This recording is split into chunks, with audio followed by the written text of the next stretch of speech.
మనకి 4 వేదాలు, వేదాంగాలు, ఉపవేదాలు, ఉపనిషత్తులు, 18 స్మృతులు, 18 సిద్ధాంతాలు, 18 పురాణాలు, పర్సనాలిటీస్ లైక్ సుబ్రహ్మణ్యం, నారద, ఇంద్ర, వరుణ, వాయు, జీవులు, Kamadhenu, Kalpavriksha, Samantakamani, character like Rama, philosopher like Krishna, దశావతారాలు, యుగాలు, మన్వంతరాలు, కల్పం. మన శ్లోకాలు, స్తోత్రాలు కాంప్లెక్స్ రిథమిక్ ప్యాటర్న్స్ లో ఉంటాయి. ఉదాహరణకు జటాకటాహ సంభ్రమం భ్రమన్నిలింప నిర్జరి విలోల వీచి వల్లరి విరాజమానమూర్ధని ధగ ధగ ధగ జ్వలల్ల లాట పట్ట పావకే కిషోర చంద్రశేఖరి ప్రతిక్షణమ్మమ.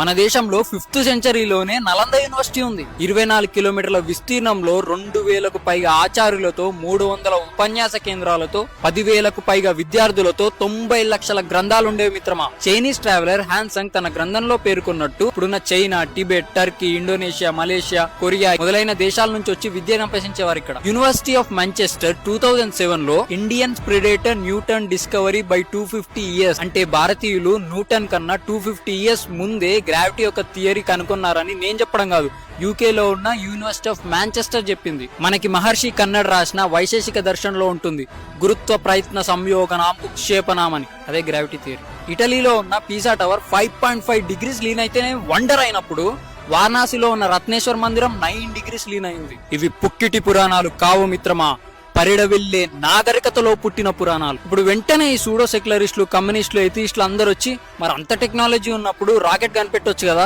అని అంటారు. వాళ్ళు తెలుసుకోవాల్సిన విషయం ఏమంటే సుమారుగా 800 సంవత్సరాలు మనని పఠాన్లు, షేకులు, బాబర్లు, మొఘళ్ళు, నిజాంలు మన దేశం మీద దండెత్తి టెంపుల్స్ ని డిస్మాంటిల్ చేశారు, గ్రంథాలను తగలబెట్టేశారు, కల్చర్ ని నాశనం చేశారు. దీని వల్ల మనకిప్పుడు నాలెడ్జ్ గ్యాప్ ఏర్పడ్డది. మనని 200 సంవత్సరాలు బ్రిటిషర్స్ మనం దోచుకొని మిషనరీస్ పెట్టి ఇండైరెక్ట్ గా మన కల్చర్ మీద దాడి చేశారు. అంటే సుమారుగా 1000 ఇయర్స్ ఇన్వేజన్ కి గురైన కంట్రీ మనం. కానీ ఎంతమంది ఎన్ని చేసినా మన రామచంద్రమూర్తి నుంచి మనల్ని వేరు చేయలేకపోయారు.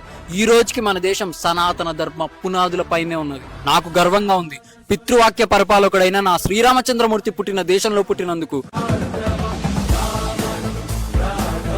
నాకు గర్వంగా ఉంది భగవద్గీతను ప్రపంచానికి బోధించిన నా శ్రీకృష్ణ పరమాత్మ పుట్టిన దేశంలో పుట్టినందుకు. నాకు గర్వంగా ఉంది ఈ దేశ వారసత్వ సంపదకు నేను వారసుడినైనందుకు. నాకు గర్వంగా ఉంది ఈ విశ్వానికే గురువు అయిన విశ్వ గురువుకి నేను వారసుడినైనందుకు. భారత్ మాతాకి జై.